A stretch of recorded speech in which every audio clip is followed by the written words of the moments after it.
Hello बच्चों, our today's topic is lens makers formula for convex lens. तो ये जो टॉपिक है कोई न्यू टॉपिक नहीं है, जो अभी तक हम कर रहे थे reflection from rarer to denser and denser to rarer, बस वो अब दोनों कंबाइन होने वाले हैं। अभी तक हमने इस सरफेस के लिए और इस सरफेस के लिए अलग अलग रिफ्लेक्शन किया था, अब हम उन दोनों को एक साथ लाने वाले हैं और ऐसा करके हम एक लेंस बना देंगे। हमने reflection from rarer to denser through convex surface किया था और reflection from denser to rarer भी किया था कन्वेक्स सरफेस के लिए। इसके लिए आपने पूरा जो डेरिवेशन है ना, एक ऑब्जेक्ट लिया था, पॉइंट ऑब्जेक्ट, फिर रे गई और फिर वो बेंड हुई रेयर टू डेंसर जा रही थी तो टुवर्ड्स द नॉर्मल। इसी तरीके से डेरिवेशन आप कंप्लीट कर चुके हो और फिर वापस जब डेंसर टू रेयर आ रही थी, मान लो यहाँ कहीं पर अगर कोई ऑब्जेक्ट है तो यहाँ इसका क्या होगा, नॉर्मल। फिर ये कैसे बेंड होगी, डेंसर टू रेयर जा रही है तो अवे फ्रॉम द नॉर्मल। तो ये दोनों जो अलग अलग डायग्राम्स आपने किए हैं, अब हम इन दोनों को कंबाइन करके एक लेंस बना देंगे। कौन सा लेंस बना देंगे, कन्वेक्स लेंस। इसीलिए हमने उनको पहले अलग अलग कर लिया ताकि हम जब उनको कंबाइन करें तो हमें ज्यादा मेहनत और ज्यादा प्रॉब्लम ना आए। और ये जो टॉपिक है बच्चों, ये बहुत ही इंपॉर्टेंट टॉपिक है। ये जो ऑप्टिशियंस होते हैं वो इसी फॉर्मूले का, जो भी आप इसमें फॉर्मूला डिराइव करोगे लास्ट में, इसी फॉर्मूले का यूज करते हैं आपके स्पेक्स की पावर बताने के लिए, आपका जो चश्मे का नंबर बताने के लिए कि हाँ आपको इतने नंबर का स्पेक्स लगेगा, इतने नंबर का चश्मा लगेगा। तो वो क्या करते हैं, इस फॉर्मूले से फोकल लेंथ फाइंड आउट कर लेते हैं। और आप पढ़ चुके हैं कि पावर जो है वो क्या होती है, फोकल लेंथ के रेसिप्रोकल के इक्वल होती है। तो ऐसा ही अब हमें यहाँ पर करना है, ऑप्टिशियन बनने जा रहे हैं हम लोग, फॉर्मूला फाइंड आउट करने जा रहे हैं। तो बेसिक आपको याद होना चाहिए, उसके बाद ये भी क्लियर हो जाएगा। लेकिन मैं साथ के साथ फिर भी सारी डिटेल बताते जाऊंगी, तो देखते जाना।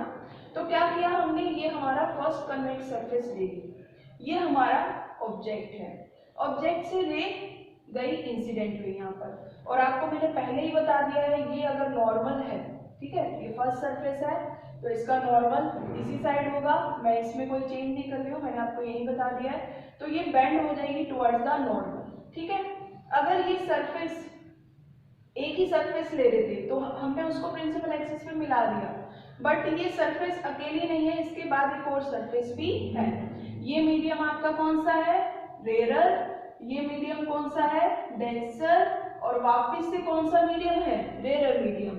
इसमें अभी हम दो मीडियम की बात कर रहे थे, अब हमें तीनों की एक साथ बात करनी है, रेयर की, डेंसर की, रेयर। मींस फर्स्ट सरफेस के लिए xp1y के लिए रे कैसे जा रही है, फ्रॉम रेयर टू डेंसर, और xp2y के लिए अब रे कैसे जाएगी, फ्रॉम डेंसर टू रेयर। और आपको डायग्राम में ही ध्यान रखना है सिर्फ, बाकी कैलकुलेशन अपने आप होती जाएगी, ठीक है। तो रेयर मीडियम में हमने ऑब्जेक्ट रखा, रे इंसिडेंट हुई, आपको पता है इसने इस साइड मोड़ना है तो आपने इस साइड मोड़ दिया, लेकिन वो जाके इंसिडेंट हो गई इस दूसरी सरफेस पे। यानी कि फर्स्ट सरफेस के लिए ये रे किसकी तरह काम कर रही है, रिफ्लेक्टेड रे की तरह, बट इस सेकंड सरफेस के लिए क्योंकि अब रे बाहर आना चाहती है तो अब ये रे किसकी तरह काम करेगी, इंसिडेंट रे की तरह। समझ गए आप लोग। तो ये जो कॉमन रे है, सबसे छोटी रे है, लेकिन ये दो का काम कर रही है, ये इंसिडेंट रे का भी काम कर रही है और रिफ्लेक्टेड रे का भी काम कर रही है। फर्स्ट सरफेस के लिए ये रिफ्लेक्टेड रे है, सेकंड सरफेस के लिए इंसिडेंट रे। और जब ये डेंसर टू रेयर आ रही है, ठीक है, जब ये डेंसर टू रेयर आ रही है, पहले रेयर टू डेंसर जा रही थी, तो क्या होगा, तो ये यहां से गई, अब ये आपका इस साइड कहीं नॉर्मल बनेगा, देख रहे हो आप, और फिर ये क्या होगी, bend away from the normal. ये आपका जो पॉइंट है, पॉइंट ऑफ इंटरसेक्शन, इस साइड नॉर्मल बनेगा और इसने जाना था ऐसे सीधा, लेकिन ये और इस साइड मुड़ गई, तो इस साइड आपकी क्या बन जाएगी, फाइनल इमेज। ये पॉइंट हो गया आपका आई। नॉर्मल डायग्राम दोनों को बस मर्ज कर दिया हमने, ठीक है।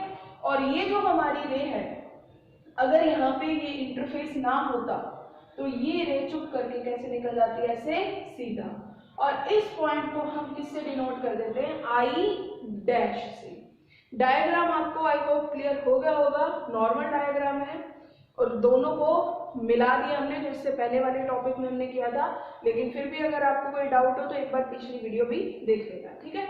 तो ये हमारा ऑब्जेक्ट हो गया, ये इंसिडेंट रे, ये रिफ्लेक्टेड रे, सेकंड सरफेस के लिए ये इंसिडेंट रे और ये वाली रिफ्रैक्टेड रे, और इसको जब हमने पीछे खींचा तो ये हमें मिली आई डैश रे।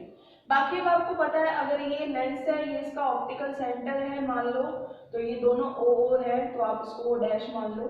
ओ डैश से ओ का डिस्टेंस क्या होगा, यानी ऑब्जेक्ट का डिस्टेंस क्या होगा, यू, इमेज का वी, और आई डैश का वी डैश। ये सारे डिस्टेंस हमें पता है।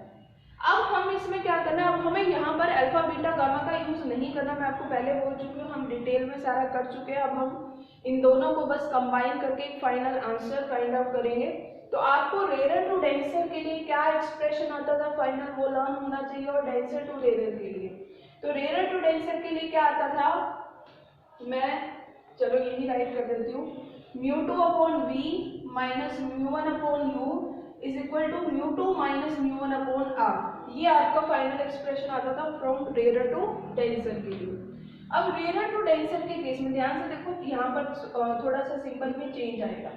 रेयर टू डेंसर के लिए यानी इस सरफेस के लिए x p1y के लिए, जब आपका रे यहाँ से यहाँ जा रही है तो ये आपका इंसिडेंट रे मीन्स ऑब्जेक्ट की तरह काम कर रहा है, और ये वाली रे अभी आप इस सरफेस को मत देखो, ठीक है, और ये वाली रे आपकी किसकी तरह काम कर रही है, रिफ्लेक्टेड रे की तरह। और इसको जब हमने पीछे खींचा है बच्चों तो ये कहाँ मिल रही है हमें, आई डैश, यानी ये अब हमारा किसकी तरह काम कर रहा है, फर्स्ट केस के लिए इमेज, फर्स्ट केस के लिए, और ये हमारा क्या है, ऑब्जेक्ट फर्स्ट केस के लिए यानी फर्स्ट सरफेस के लिए। तो यहाँ फॉर्मूले में क्या चेंज हो जाएगा बच्चों, v की जगह आ जाएगा v डैश और r की जगह आ जाएगा r1। तो ये हमारा हो जाएगा reflection through surface x p1y, that means μ2 upon v dash किसके इक्वल होगा, μ1 अपॉन u। पहले आपको बेसिक फॉर्मूला लर्न होना चाहिए, उसके बाद ही चेंज कर पाओगे आप, μ2 माइनस μ1 अपॉन 1 r1। ये आपकी फर्स्ट इक्वेशन होगी यानी फर्स्ट सरफेस के लिए। अब सेकंड सरफेस के लिए, अब आप इसको मत देखो, ठीक है, और ये रे आपकी इंसिडेंट रे और ये रे आपकी सेकंड सरफेस के लिए रिफ्रैक्टेड रे।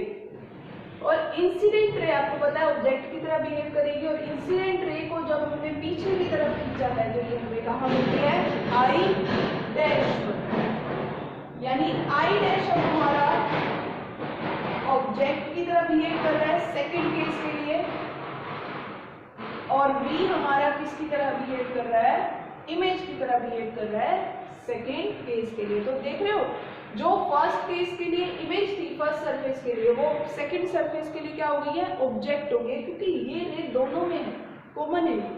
तो फर्स्ट के लिए ये रिफ्रैक्टेड रे यानी इमेज, और सेकंड सरफेस के लिए ये इंसिडेंट रे यानी कि क्या हो जाएगी, ऑब्जेक्ट। तो अब फॉर्मूले में चेंज हो जाएगा। आपने डेंसर टू रेयर का फॉर्मूला डिराइव किया हुआ है, क्या होता है, μ1 upon v minus μ2 upon u is equal to μ1 minus μ2 upon r, है ना, जहाँ 1 होता है वहाँ 2 हो जाता है, जहाँ 2 होता है वहाँ 1 हो जाता है, ये आपको बताया था पहले ही। तो अब यहाँ पर इसके अकॉर्डिंग सिंबल चेंज कर देते हैं। अब सेकंड सरफेस के लिए इमेज तो v की है तो इसको v ही रहने दिया, लेकिन ऑब्जेक्ट क्या है, I dash, that means u की जगह क्या आ जाएगा, v डैश, और सेकंड सरफेस की बात हो रही है तो फिर रेडियस क्या हो जाएगी, r2। फॉर्मूला वही है, बस थोड़ा थोड़ा इसके अकॉर्डिंग, क्योंकि अब दोनों सरफेस कंबाइन हो गए तो हमने चेंज कर दिया। क्या आ गया, μ1 upon v minus μ2 upon v dash is equal to μ1 minus μ2 upon r2। ये फर्स्ट इक्वेशन होगी, ये सेकेंड इक्वेशन। अब हम इन दोनों इक्वेशंस को ऐड करेंगे बच्चों, क्या आएगा, ये मैंने एज इट इज सारी टर्म यहाँ राइट कर दिया है, ठीक है। अब यहाँ देखो, μ2 अपॉन v डैश से μ2 अपॉन v डैश कैंसिल, बचा μ1 upon v minus μ1 upon u is equal to, इनमें से मैंने μ2 माइनस μ1 कॉमन ले लिया, ओनली μ2 माइनस μ1। तो क्या बच गया यहाँ पर 1/r1 माइनस 1/r2। माइनस क्यों आया? क्योंकि ये तो μ2 माइनस μ1 था, बट यहाँ क्या था μ1 माइनस μ2। तो आप इसे μ2 माइनस μ1 कैसे बनाओगे? जब आप इसमें से माइनस कॉमन लोगे तो ये क्या बन जाएगा μ2 माइनस μ1, है ना। तो अब इन दोनों में से μ2 माइनस μ1 कॉमन आ गया, तो क्या बच जाएगा आपके पास 1/r1 माइनस 1/r2। ये फॉर्मूला आपके पास थोड़ा सा अभी सॉल्व हो गया, फाइनल नहीं आया फॉर्मूला। इसमें से अब हम μ1 कॉमन लेंगे तो क्या आएगा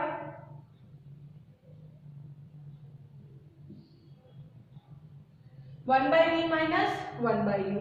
और ये μ1 मल्टीप्लाई है, इसको इस साइड ले आकर हम क्या कर देंगे, यहाँ भी म्यू वाली टर्म्स दिख रही है हमें, डिवाइड कर देंगे। तो एक ही में मैं चेंज कर रही हूँ, समझ लेना ध्यान से। μ1 अपॉन μ1 से μ1 कैंसिल, और 1/v माइनस 1/u किसके इक्वल होता है? मैं यहाँ पे इसको इरेज कर देती हूँ, यहाँ राइट कर देती हूँ फॉर्मूला।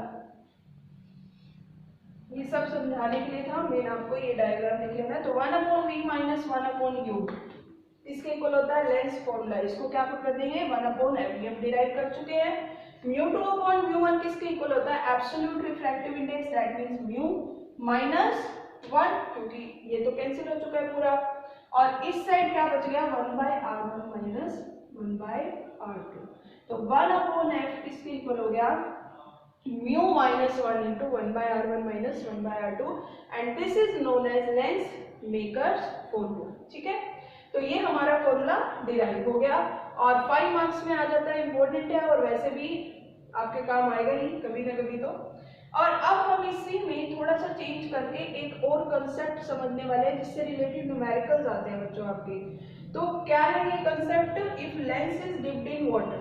अभी हमारा जो लेंस था वो हमने अज्यूम किया था कि एयर में है, ठीक है, आसपास एयर है और ये ग्लास है।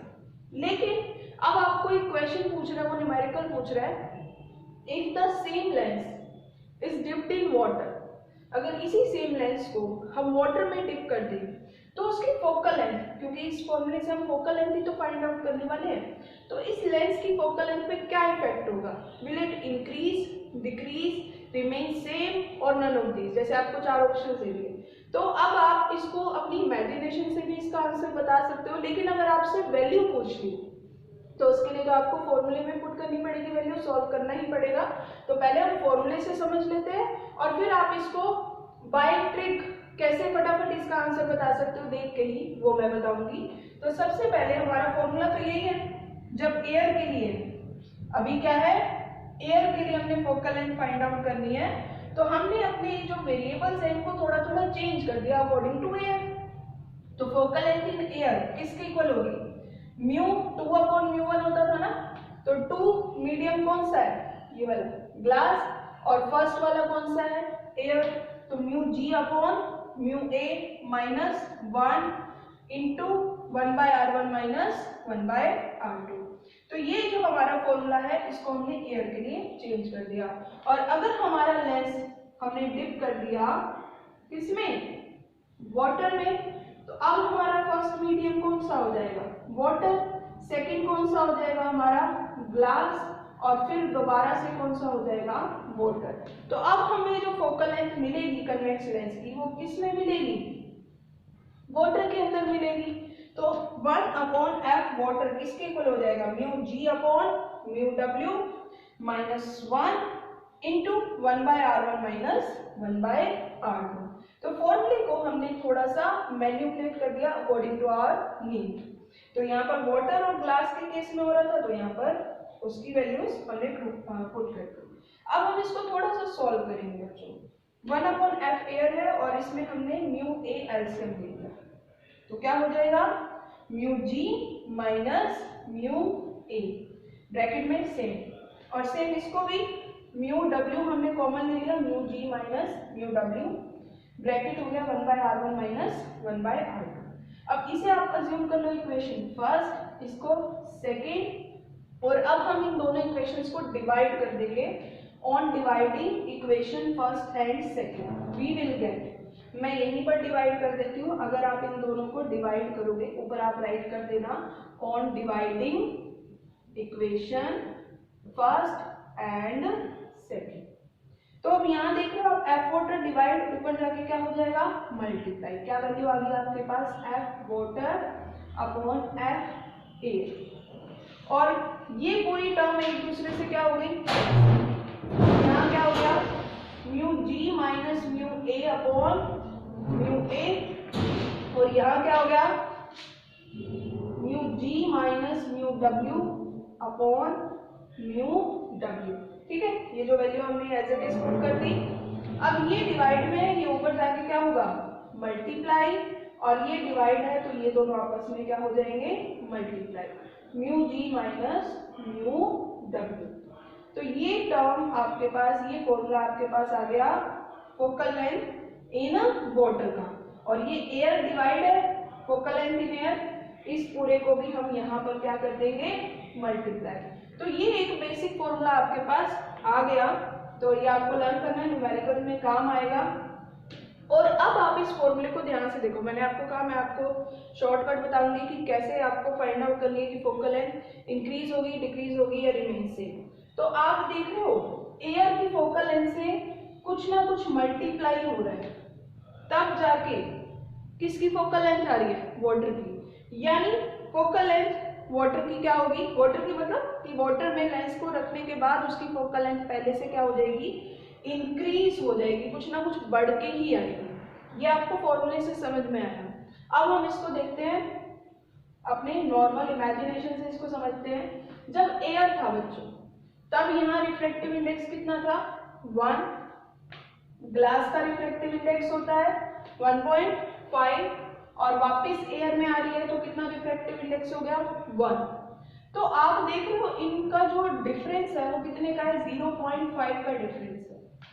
और अगर हम वाटर का केस ले लेते हैं, तो अब वाटर के केस में वाटर का रिफ्लेक्टिव इंडेक्स होता है 1.3, ग्लास का 1.5, और वापस से वाटर में आ रही है दैट मींस 1.3। तो इस केस में सिर्फ कितने का डिफरेंस है रिफ्लेक्टिव इंडेक्स का 0.2। तो एग्जांपल से समझो, जैसे यहां पर मान लो आपका था कि बिल्कुल यहां पर आपका था बिल्कुल खाली जगह, ऐसे समझ लो हाईवे से आप चले गए ट्रैफिक जैम वाली जगह में, और फिर वहां से आप फिर कहाँ आ गए हाईवे। इतना ज्यादा मतलब डिफरेंस था रिफ्लेक्टिव इंडेक्स का, यानी स्पीड आपकी बिल्कुल क्या होने वाली है चेंज होने वाली है। लेकिन इस केस में क्या हो गया, ऐसे समझ लो यहाँ पर क्या था नॉर्मल ट्रैफिक, और यहाँ हो गई जाम वाली सिचुएशन होगी, ट्रैफिक जैम हो गया, और यहाँ पर नॉर्मल ट्रैफिक। तो इस केस में आपकी स्पीड में ज्यादा डिफरेंस नहीं आया, बट इस केस में आपकी स्पीड में ज्यादा डिफरेंस आया। और आपको पता है अगर स्पीड में ज्यादा डिफरेंस आएगा तो क्या होगा, रे जल्दी ही मुड़ जाएगी और प्रिंसिपल एक्सिस पे मिल जाएगी। बट अगर स्पीड में ज्यादा डिफरेंस नहीं आ रहा है तो रे कैसे मिलेगी, आराम से मुड़ेगी, क्योंकि स्पीड में ज्यादा चेंज तो आया ही नहीं है ना। तो आराम से जाके प्रिंसिपल एक्सिस पे मिलेगी, यानी फोकल लेंथ पहले से क्या होगी इंक्रीज हो गई होगी। तो आप इसको खुद इमेजिन करके भी, कोई भी मीडियम हो, मैंने आपको एयर और ग्लास और वाटर और ग्लास के लिए बता दिया, ऐसे कोई भी आपको पेयर दे दे तो आप बता सकते हो, सोच सकते हो कि हाँ इन दोनों में कितने का डिफरेंस है, कैसे रह गई है और कैसे नहीं गई है। ठीक है, बाकी फॉर्मूला तो आपके पास है ही, ये वाटर ग्लास और एयर के लिए आपको कोई भी मीडियम दिए हो तो आप उसके अकॉर्डिंग फॉर्मूला चेंज करके फाइंड आउट कर सकते हो। तो बहुत इंपॉर्टेंट टॉपिक है, डेरिवेशन भी आ जाता है और इससे रिलेटेड न्यूमेरिकल्स भी आ जाते हैं। तो आप ये टॉपिक कंप्लीट कर लेना अच्छे से, राइट डाउन एंड सॉल्व, और उसके बाद उसकी numericals practice. Okay students, that is it for today. Thank you.